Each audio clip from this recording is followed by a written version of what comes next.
Hey guys, welcome back to the channel. Welcome to another video. It is that time of the week again. It is Premier League predictions time. Big games coming up in game week 7 of the brand new season. Football is really starting to come thick and fast. The games are really taking, or the league, should I say, is really starting to take shape. The games are getting more and more intriguing as obviously the season goes on. Lots to dive into in terms of this round of Premier League fixtures that's coming up this weekend. Before we get into all of the games and all the predictions and everything, I would like to remind you, please like the video and also subscribe if you're new. Both things are always incredibly greatly appreciated. For now, let's get into the predictions. Okay, first up, we've got a London derby on our hands. Saturday lunchtime as Fulham host Chelsea at Craven Cottage. Very intriguing game, this one. Fulham obviously looking to get back to winning ways after losing another London derby last weekend to Tottenham. Whilst Chelsea, it's a new era as obviously Thomas Tuchel has been sacked as their manager following their loss midweek in the Champions League. It does kind of throw this game into a little bit of a mystery, of a tricky fixture to predict.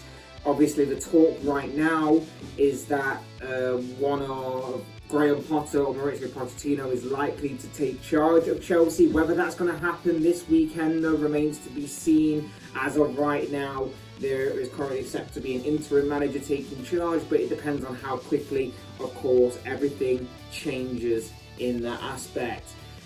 Before obviously Tuchel got sacked, I was questioning whether or not Chelsea would actually win this game or not. We know that Fulham have been tricky to beat all season. They've proven to be a thorn in teams' sides that they faced this campaign, and even last week they may have lost to Tottenham. It may have been their worst performance of the season for Fulham, but even so, they still had a couple of chances. And with Mitrovic's form up front, don't be surprised if he gives that Chelsea defence a run for their money. As far as the other side of things go, Chelsea are going to have to try and obviously counter and try and handle Fulham's physicality and their direct approach. Can they handle Mitrovic? That's going to be the biggest question. And can they find enough creativity and get the likes of Raheem Sterling and maybe even Pierre-Emerick Aubameyang into the positions to obviously do some damage and score some goals? That's going to be the big question. Obviously, the manager aspect does throw a lot of this into question, but I'm going to call it down the middle. I'm going to go with my prediction that I thought of before, obviously, everything broke about Tuchel and Chelsea. And I'm going to say that this game will end in a 1-1 draw. Next up, we've got Bournemouth against Brighton. Bournemouth, of course, feeling much better about themselves following that 3-2 victory over Nottingham Forest last week. An incredible 3-2 victory in which, of course, they found themselves 2-0 down at one point before managing to produce a fantastic comeback against a Brighton side who are going very, very well in the Premier League right now, and of course will be flying high off that 5-2 victory over Leicester last Sunday. But if Chelsea have their way, which we've previously discussed, maybe Graham Potter will not be there this weekend to take charge of the Seagulls. Again, it throws it into a little bit of mystery as to whether or not Graham Potter will be there. If obviously Chelsea get their way and they definitely want him as their manager, then obviously Potter will be taking charge of Chelsea if that is going to be the case. He won't be at Brighton anymore. He might not be there for this weekend.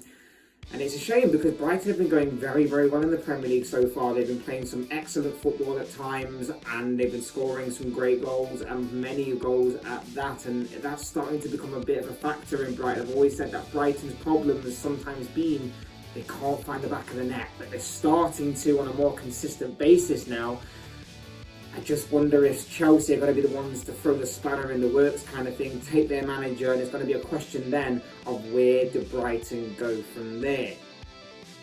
I'm going to stick with my original prediction though, and I did say that Brighton would win. I think whether or not Graham Potter's there, I'm still going to go with it, and I'm going to say that Brighton win this game by 2-0. Next up, we come to a game that is already being considered by a few as El Sacico. It is Leicester against Aston Villa at the King Power Stadium. This one's going to be intriguing. Leicester, of course, have not won a game all season. They lost last time out to Brighton in that 5-2 defeat there. Aston Villa pulled off an incredible 1-1 draw with Manchester City, and it could have been even better for Steven Gerrard had, of course, the officials and the officiating been a little better. He'll still be feeling annoyed about that, but I think that might have given him... Because there have always been moments in Gerrard's reign. There have always been like little moments, little pieces here and there where you think he's got something. And he definitely has something as a manager. Whether it's at Rangers, whether it's the little bits and pieces like I was saying at Villa, he definitely has something as a manager. But it's just whether or not he can get his players to produce it on a consistent enough basis. That's going to be the issue. It's going to be interesting, this one. I'm surprised Brendan Rodgers is still at Leicester, to be honest, but this one could be his final stand if obviously the result does not go in his favour. I'm backing Gerrard and Aston Villa on this one. I think there was a part last week in the first half where Leicester showed a bit of fight, and Leicester showed that they still got a little bit of spark and something to go along with. But then in the second half, whether it was just Brighton being too good or Leicester just giving up, it just didn't show in the second half. And I think that maybe the time has come for Brendan Rodgers, the time has come for Leicester, and I think that Aston Villa and Steven Gerrard can definitely take advantage of it, as well as take all the positives from last week's result as well. So I'm going to go with an Aston Villa win. I'm going to say that Gerrard's side get the 3 points, and a 2-1 victory is what's going to happen at the final whistle. Next up, we're at Anfield for Liverpool against Wolves. Intriguing game ahead at Anfield. Liverpool, of course, drew 0-0 with Everton last time out, and of course, at the time of recording, are set to play in the Champions League tonight against Napoli, whilst Wolves, of course, produced that 1-0 victory over Southampton last weekend to end their winless run. This one's going to be an intriguing one, simply for the reason that maybe the extra minutes in the legs of Liverpool and the travelling to Napoli might take its toll on them. For Wolves, of course, they've had the extra time of rest and everything. We also know that Liverpool haven't exactly been at their best this season. We know that Wolves at times can produce very good defensive displays. They've got a very good goalkeeper. They've got a solid defence at times. They've proven it this season. I think it's just going to be a question of where... Of the goals. Can Wolves handle Liverpool's front line? Because when they are in form, they can obviously cause a lot of teams problems. If they're not that well in form, it's whether or not Wolves can take advantage of that and can obviously take chances themselves. We know that Wolves' approach play is very good. We know that Liverpool are quite open defensively and are vulnerable to the counter-attack. If Wolves can execute their counter-attacks well, then of course they can deal some real damage to this Liverpool side, and then from there it's about them taking their chances. I just wonder whether or not they'll be able to take them, or whether or not Liverpool will finally click into gear. It's going to be intriguing to find out. As far as a prediction goes, look, I can't back against Liverpool, especially not in this game at least anyway, so I'm going to go with a Liverpool win. I don't think it'll be a high scoring game by any means, and I'm going to go for 1-0 to the Reds. Next up, Southampton take on Brentford at St Mary's. Another interesting game. Southampton, of course, lost 1-0 to Wolves last weekend, whilst Brentford, of course, pulled off that incredible 5-2 victory last weekend, with Ivan Toney obviously stealing the show, stealing the spotlight, and getting a hat-trick in their game. Look, I said last week that Southampton tend to slip up in these types of games. They can do very well against the teams that they're not necessarily given a chance in. They did very well against Manchester United, should have probably got something out of that game but didn't. And then of course went on to beat Chelsea. Two teams that realistically on paper Southampton shouldn't have got anything out of, but they produced very good performances.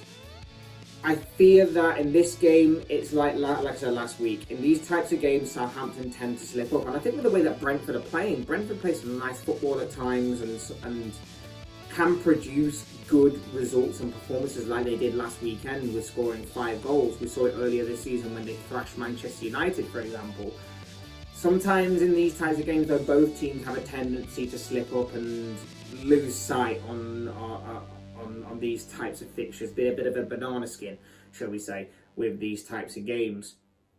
But I think that with the kind of good form that Brentford has shown, I think that with the chances that they create, I think with the attacking display on show for Brentford, I think the Bees will just edge this one. Not that Southampton can't spring surprise of their own. They've got some very good approach playing themselves. Sometimes it is, again, another case of them not taking their chances when they arrive. But I think Brentford may just have the edge in that aspect. So I am going to go with a Brentford victory. And I'm going to say that the Bees win this one by 2-1. We're going to move ahead now to Sunday's games, and first up we have Arsenal taking on Everton at the Emirates Stadium. Arsenal want to get back to winning ways following, of course, their 3-1 defeat to Manchester United last week, whilst Everton had a lot of positives that they can take away from their goalless draw with Liverpool last weekend, that maybe going into this one they can look at and maybe think that they can test Arsenal a lot. We saw, of course, the inspiration of Jordan Pickford last week. Their defensive display was pretty solid. They have now Neil Maupay in attack, who ranges from hot and cold, depending on what kind of game it is. He does rile up some of the Arsenal fans, so obviously do look out for that one when watching this game on Sunday. This one could be very intriguing. Very intriguing. You do wonder whether or not Arsenal will get back to winning ways. I think that this will be another indication and another test for Arsenal to overcome. It's one thing to lose a game, it's another thing to obviously bounce back from it. And maybe the extra game midweek may harm or may help Arsenal. I think some teams may be better off playing 2 games a week. As daft as that may sound, I think the constant game time may actually sometimes help a team, especially if they've got good rotation within them. Arsenal may not have the best of rotations right now, not the best of squads, but at the same time, it's going to be intriguing to find out if they can handle that 2 games a week, or whether or not Everton can take advantage of that. As far as the result goes, I think Arsenal are playing very well right now. I think they played very well last week despite the result. I think the result was a little bit harsh on them in all honesty. But I think they're playing very well, and I think that they can...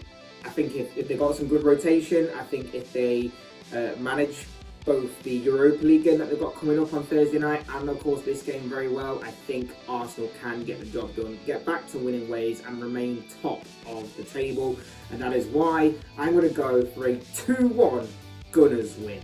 Next up, West Ham at the London Stadium hosting Newcastle. Another intriguing clash ahead.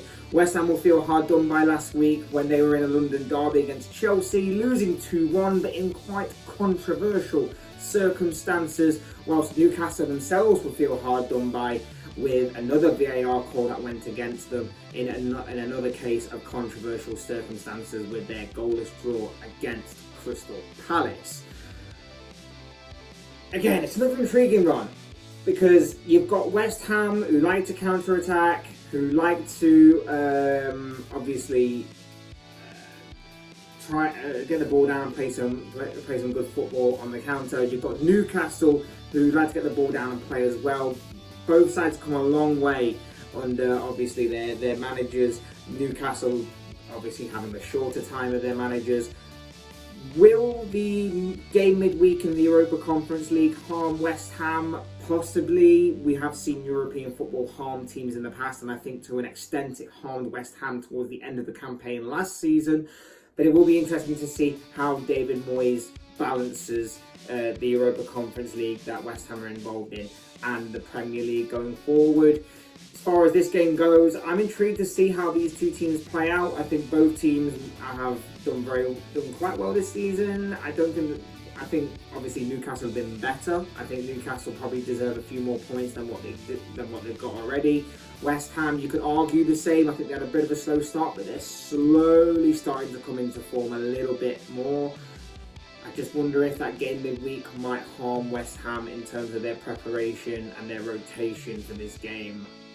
But in saying that, I think Newcastle are missing a couple of key players, and that is why I think West Ham will take a little bit more advantage than they normally would, and that is why I'm going to give them a point from this game, and I'm going to say that this game will end 1-1 come the final whistle. Next up, Crystal Palace are at home. They are hosting Manchester United Sunday night.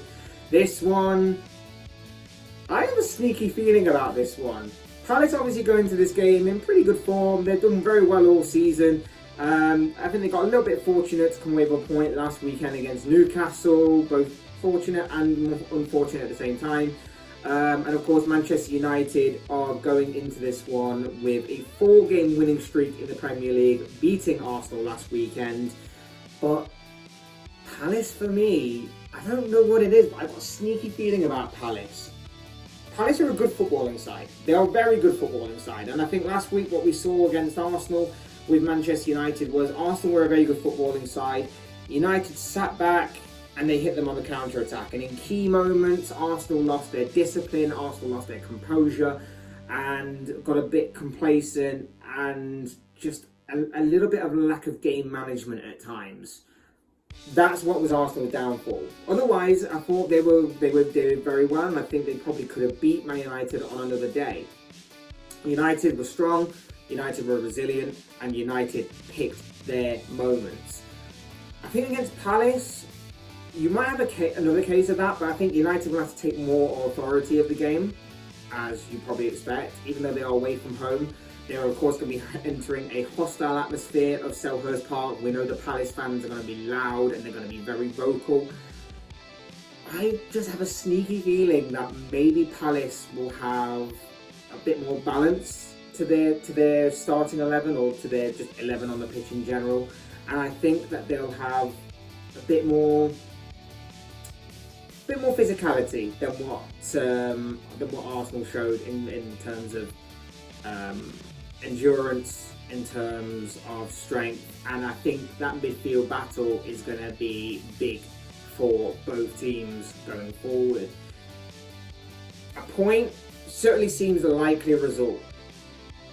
I would probably say a point is a likely result, but I've got a sneaky feeling that Palace might edge this, Of course, United are coming into this one in good form, but I just have a sneaky feeling that maybe the surprising result of this weekend could go to Crystal Palace, and that is why I'm going to say that Palace, because Palace do tend to do well in the types of games that you don't expect them to get anything out of.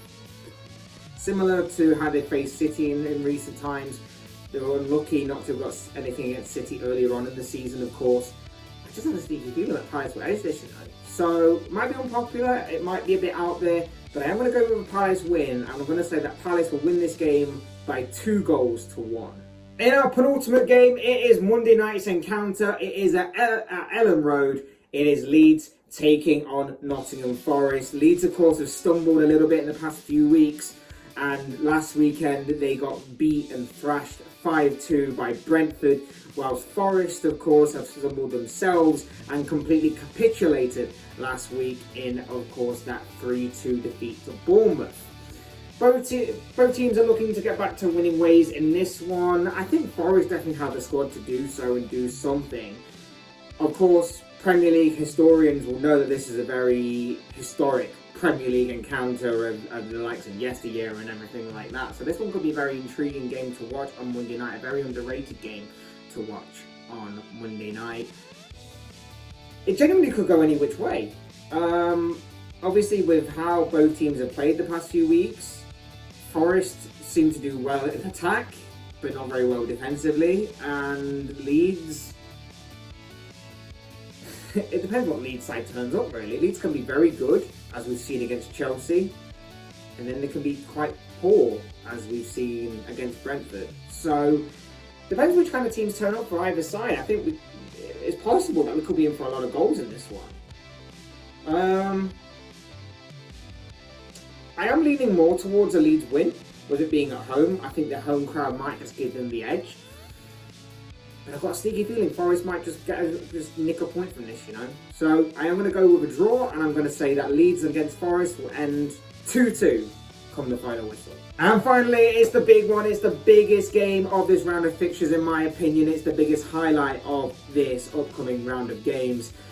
It is at the Etihad, Saturday night, Manchester City taking on Tottenham, Pep Guardiola versus Antonio Conte, Erling Haaland versus Harry Kane. We are in for a blockbuster Premier League showdown on Saturday night. This one could be very big. Of course, we saw last season Spurs picked up 6 points out of 6 against Manchester City in the Premier League. The only team to do the double over Manchester City last season in terms of winning both games, home and away. They were very good in both games in how they executed their game plan and everything. And of course, this time around, things were a little bit different, shall we say. Obviously, Man City come into this one in pretty good form. They'll of course be annoyed with themselves that they drew to Aston Villa last weekend, but they redeemed themselves midweek with a very convincing win in the Champions League to kick off their Champions League campaign. They of course have got Erling Haaland firing on all cylinders. That guy he's just a cheat code, isn't he? He's just too damn good.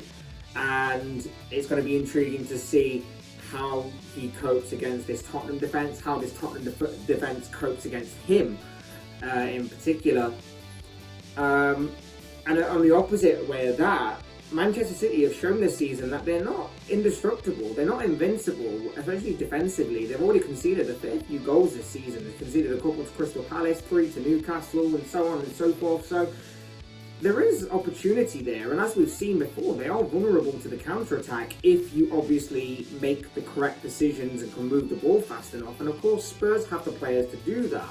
You're thinking of Kulusevski on the right, Son on the left, Kane up front, of course. It's going to be intriguing to see, and of course, last season when Tottenham played City, Kane to Son was the kind of combination that worked, and it caused harm to that City defence. And I wonder if Conte will try and execute something similar, and whether or not Guardiola will this time be alert to it, and whether he'll try and cover for that, whether he'll try and obviously adapt to that possibility and that attack. This one is a very intriguing game tactically, and I just feel like maybe some sort of Conte masterclass is going to be in the works in this one, to a point where Spurs get something from this game. It wouldn't surprise me. I've not been entirely convinced by Spurs this season, I will admit. For me, in the games that they were expected to get something out of, they've not been entirely convincing. But then again, they weren't entirely convincing against Chelsea earlier on in the season. They weren't expected to get anything from that. They weren't great in that game. I think a lot of that was down to Chelsea being good. But I don't think they were great in that one. I think last week you saw them get a bit better. But I've not been entirely convinced by Spurs at all. But this is the kind of game I think that will suit Conte. He can sit back, he can frustrate Manchester City, he can try and isolate Erling Haaland out of the game, and then he can attempt to hit City on the counter-attack. And I think that will be his game plan, and it's whether or not Guardiola can compensate for that, whether or not Guardiola's foresaw this, and whether or not Guardiola can try and combat the kind of counter-attacking style that I think Spurs will try and launch. As far as the prediction goes, again, very intriguing, interesting. Cannot wait for this game to kick off on Saturday night. I want to go with a draw. Like I say, City obviously can win this game because of Erling Haaland. Simply for the reason of Erling Haaland. He's simply phenomenal, and he can win this game pretty much on his own, given the opportunities to do so. Spurs can obviously win this game on the counter-attack. I'm going to call it down the middle. I'm going to say that those two things cancel each other out, and I'm going to say that this game will end in a draw, and that is why I'm going to say this game will end 2-2 come the final whistle. But of course, as I always say, these are just the thoughts, comments, opinions, predictions, feelings, whatever you want to call it, of this guy. I want to know what you guys think. What do you make of all the predictions and all the games coming up in match day 7 of the brand new Premier League season? What are your own thoughts, your comments, opinions, predictions? Most of all, of course, your predictions. This is a Premier League prediction show after all, on all of the games that are coming up this weekend. Also, fantasy football managers.